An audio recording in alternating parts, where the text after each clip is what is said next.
Енді сол кезде жаңағы қожалар келіп ана халыққа сондай жақсылықты осындай пайғамбарға уахи болған Тәңір тағаладан тікелей түскен ілімді үйретпейтін болса, адамдар дені жабайы болып кетеді 25-30 жылдың ішінде. Түсіндің бе? Сен ұсыл құйылуды білмейді, дәрет алуды білмейді, сақалын ұтады, тырнақтарымен өсіп кетеді, өлген адамның жерлерді білмей, сосын не болса соған табып шоқырып, адамдардың жабайылық деген ден де өршіп кетеді. Содан келгеннен кейін енді ысқақ болып қарады дейді, сосын айтты, бұл түркілерге мұндай жаңағыдай күш қолданудың қажеті жоқ, бұлар өзі онсыз да өркениетті мәдениетті ел екен, бізбен ұқсастығы көп екен, сондықтан енді бұл тоқтатылсын дейді. Енді бірақ енді осы жерде бұл кісіге қарсыласып осындай Сауыттонды Өтеміс деген бір кісі болды дейді.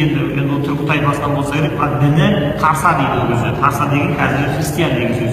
Сол енді алысып беріспей жұлысып сол жерде осы екі ағасын соғыста өлтіріп қойды дейді. Содан сақлап енді оны ұстау керек болды дейді. Сосын осы жердегі елдің халқының бәрін ұстап алып еді дейді.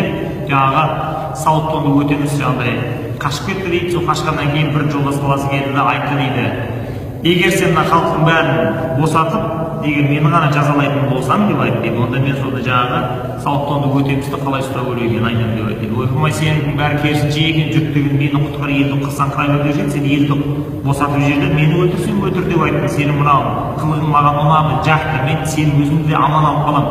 Тек тауып тұршы ана Сауыттонды Өтеміс біздің тірлігіміздің бәрін жүргізбей, әшеден жаңағы шабуылдар ұйымдастырып біздің мазамызды алды деп.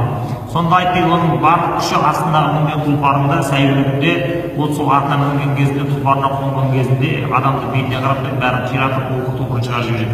Сондықтан ол қазір енді қашып қамыстың ішінде жатыр, оны алдырту үшін мына биелердің санына қылбұрауды салды, бәрін бұрап, биелердің бәрін әбден сондай кісінетіп шыңғырып деп айтты. Сол кезде ана сәйгүлік аты шауып қойды өзіне-өзі. Сонда түннің бір уақыт болған кезінде жаңағыдай биелердің бәрі мында сандарына қылбұрауды салды, арқанмен бұрап келіп жүріп еді. Биелер шыңғырып, кісінеп, бүкіл ұлт алаңда осындай шу болып кетті дейді, азанда қазан. Соны ана сәйгүлік естіді, қамыстың ішінен қашып келді дейді. Сол атын ұстап алды дейді.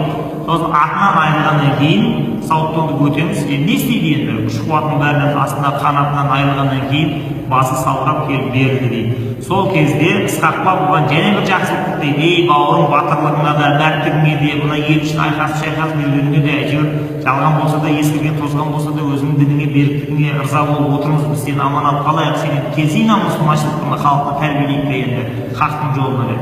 Сонда айтты, жоқ, мен өзімнің дінімде бола беремін осылай. Енді егер сен бұл дінді қабылдамасаң, онда сен өлтіргеннен басқа маған амал қалмайды деп айтты. Онда өлтіретін болсаң, мен өлгеннен кейін де елімді қорған болып жатайын деп, осы қорғанның ішіне жерлеп жүр деп айтты.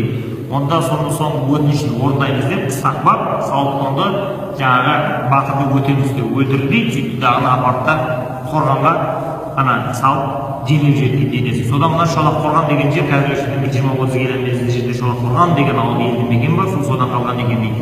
Енді осы Созақтың даласында екі түрлі төбе құрған сол кездегі айқастардан. Біреуі дейді Тарса төбе дейді. Тарса төбе деген екі жақ келіп тарсалар мен мұсылмандар келіп екеуі соғысқан кезінде тарсалардың өлген апарып бір жерге үйіп еді, Тарса төбе болып кетті дейді. Енді мұсылмандар қырылған жағын алып барды, мұсылмандардың денесін бір жаққа шығарып қойып, ұлық төбе деп аталып кетті дейді.